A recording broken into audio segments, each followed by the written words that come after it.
નમસ્કાર શિક્ષક મિત્રો, આજનો આપણો ટોપિક છે માઇક્રો ટીચિંગને લાગતો કે માઇક્રો ટીચિંગ અને તેના સોપાનો વિશે ચર્ચા કરીશું. આ વખતે મેં ટાઈપિંગ ઓછું રાખેલું છે અને હું લખીને થોડું ઘણું સમજાવીશ. તો જો સારું લાગે તો લાઇક શેર અને સબસ્ક્રાઈબ કરવાનું ભૂલવાનું નથી, કારણ કે સમય થોડો ઘણો ઓછો અભાવને કારણે પણ હું વિડીયો લાવું છું. તો જેમ જેમ તમારા મિત્રો હોય કોઈ તો એને સબસ્ક્રાઈબ કરાવો અને થોડોક સપોર્ટ કરો. તો માઇક્રો ટીચિંગની વાત કરીએ, એના સોપાનોની વાત કરીએ તો માઇક્રો ટીચિંગની જો સંકલ્પનાની વાત કરીએ તો માઇક્રો ટીચિંગ છે નાના પાયાનું શિક્ષણ છે. એક તો માઇક્રો ટીચિંગ છે એ નાના પાયાનું શિક્ષણ જોવા મળશે.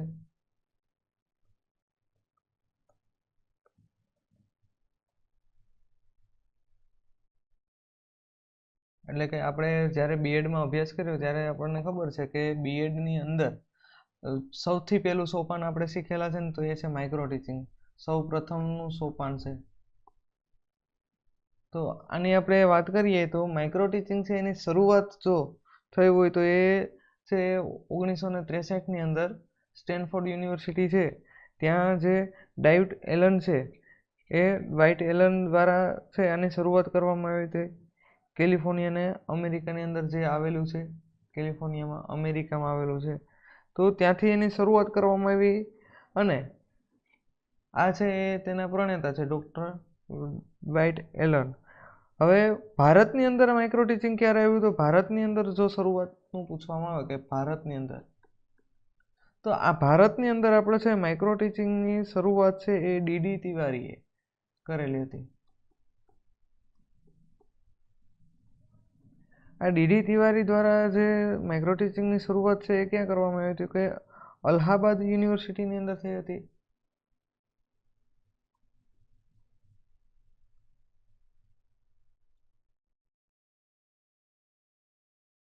અલ્હાબાદ યુનિવર્સિટીમાં વર્ષની જો વાત કરવામાં આવે તો એપ્રોક્સિમેટલી 1967ની આસપાસ છે એ માઇક્રો ટીચિંગની શરૂઆત કરવામાં આવેલી હતી. હવે જો ગુજરાતનું પૂછે કે ગુજરાતની અંદર માઇક્રો ટીચિંગની શરૂઆત છે એ ક્યારે થઈ હતી, તો ગુજરાત છે એ ગુજરાતની અંદર માઇક્રો ટીચિંગની શરૂઆત છે એ MS યુનિવર્સિટી બરોડા એટલે કે વડોદરા ખાતે કરવામાં આવેલી હતી. ક્યાં? તો કે MS યુનિવર્સિટીની અંદર.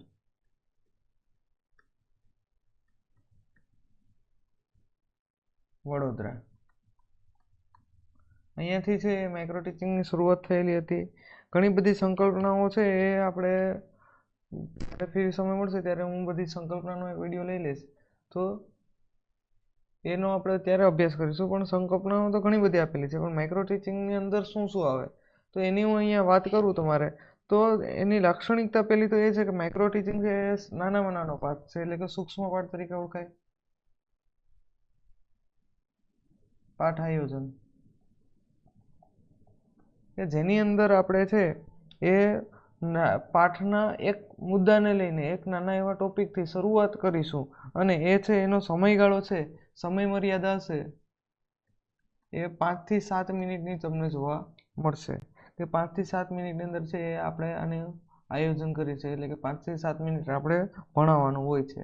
આવા ટૂંકા ગાળાથી શરૂઆત થશે માઇક્રો ટીચિંગની. વિષય વસ્તુની જો વાત કરવામાં આવે તો કોઈ આખો એકમ તો નથી લેવામાં આવતો, પણ એક નાની એવો એકમનો ભાગ લેવામાં આવશે. અને વિદ્યાર્થીઓની જો મર્યાદાની વાત કરવામાં આવે તો વિદ્યાર્થી પણ કેટલા હશે?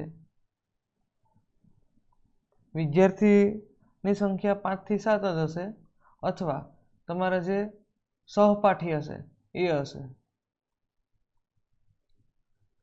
અને જે આ અધ્યયન છે એની અંદર આ માઇક્રો ટીચિંગની અંદર છે એ ઘણા બધા નાના નાના છે એ કૌશલ્યો કેળવવામાં આવશે. એની અંદર વિષયાભિમુખ છે, પ્રશ્ન પ્રવાહિતા છે, સુદઢીકરણ છે, કાપા કાર્ય છે, ઘણી બધી બાબતો છે એ સાંકળી લેશે અહીંયા. હવે માઇક્રો ટીચિંગના સોપાનની જો વાત કરીએ તો એ સોપાનોની અહીંયા આપણે ચર્ચા કરીએ. સોપાન કેટલા હોય? તો સોપાન છે એ 6 તમને જોવા મળશે. હવે આ સોપાનની અંદર જો પહેલો સોપાનની વાત કરીએ તો સૂક્ષ્મ પાઠનું આયોજન પહેલા થશે.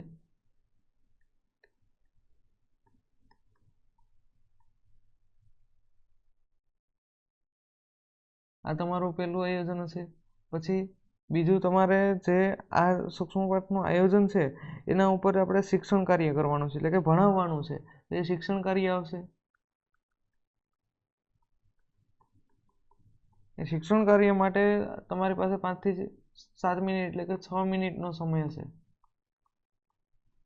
પછી ત્રીજું છે એ સોપાન તમારું છે પ્રતિપૃષ્ઠિ.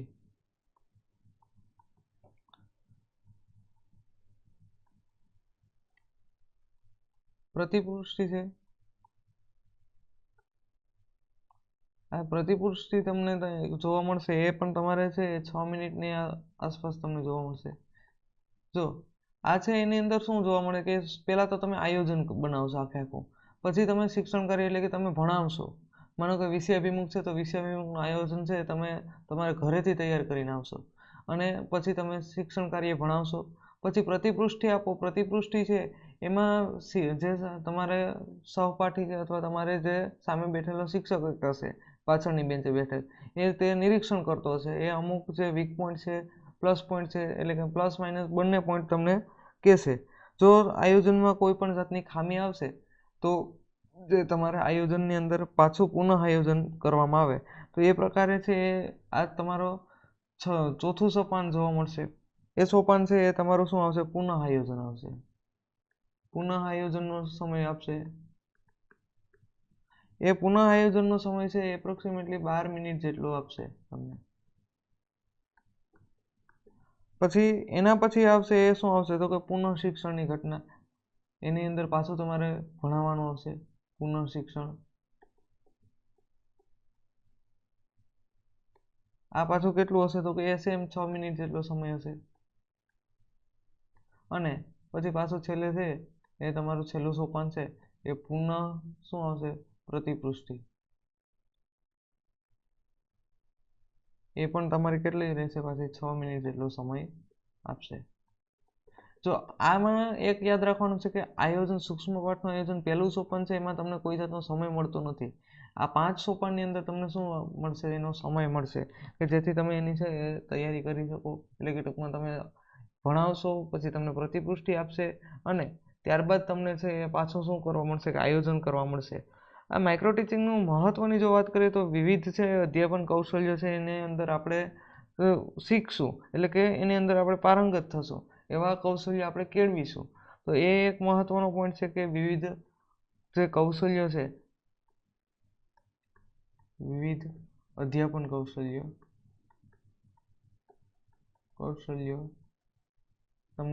તમે શીખીશો એટલે કે અભ્યાસ કરીશો. આ તમારું મહત્વ અહીંયા છે.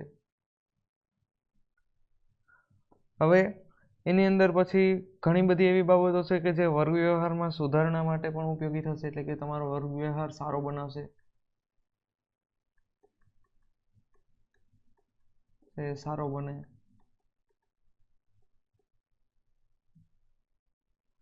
એ જ રીતના જે આપણે તાલીમાર્થીઓ છે એટલે કે જે શિક્ષકો બનવા માટે તાલીમ લેતા જે વિદ્યાર્થી છે અથવા તાલીમાર્થી છે એ કોઈ ભૂલ કરે તો એ ભૂલ સુધરે એટલે ભૂલો ઓછી થાય અને તેમાં તે શું કરે? નિપુણતા લાવે, પારંગતતા લાવે. તો આ ભૂલો સુધરશે.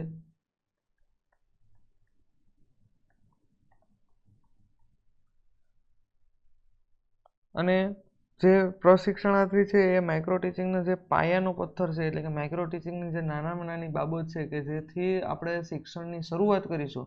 અભ્યાસ એટલે કે શિક્ષક બનવાની જે તાલીમ છે એનો પહેલા પાયાનો જે પગથિયું છે એ પગથિયાથી જ આપણે શરૂઆત કરીશું.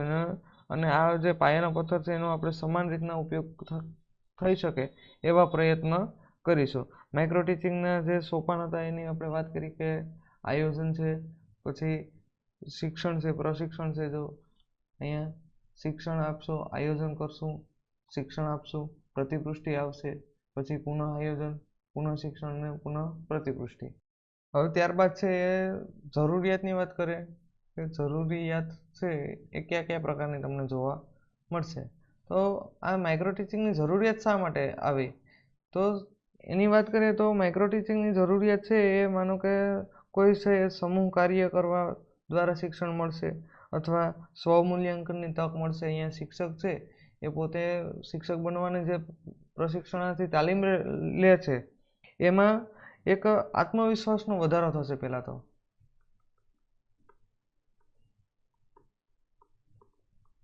વધારો થશે, આત્મવિશ્વાસમાં વધારો થશે, વર્ગ વ્યવહાર સુધરશે.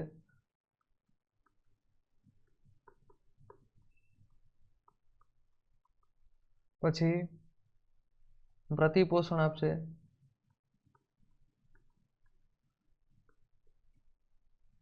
તાલીમબદ્ધતા જોવા મળશે એની અંદર.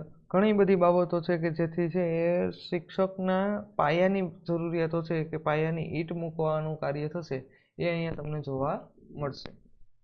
આ રીતના આપણે છે એ માઇક્રો ટીચિંગની વિવિધ બાબતોની વાત કરી કે જેથી માઇક્રો ટીચિંગના જેટલા પણ મુદ્દા કવર થાય એટલા મેં કરી દીધા છે. અને નાની બાબત છે, આના પછી છે એ હું એક વિડીયો લાવીશ એની અંદર તમને અધ્યયન કૌશલ્યો કેટલા પ્રકારના છે અને કયા કયા અધ્યયન કૌશલ્યો છે એ તમારે મેન્સની અંદર પણ પૂછાઈ શકે. તો એને લાગતો એક સરસ મજાનો વિડીયો લાવીશ કે જેથી તમને બધી માહિતી મળે. તો લાઇક, શેર અને સબસ્ક્રાઈબ કરવાનું ભૂલવાનું નથી.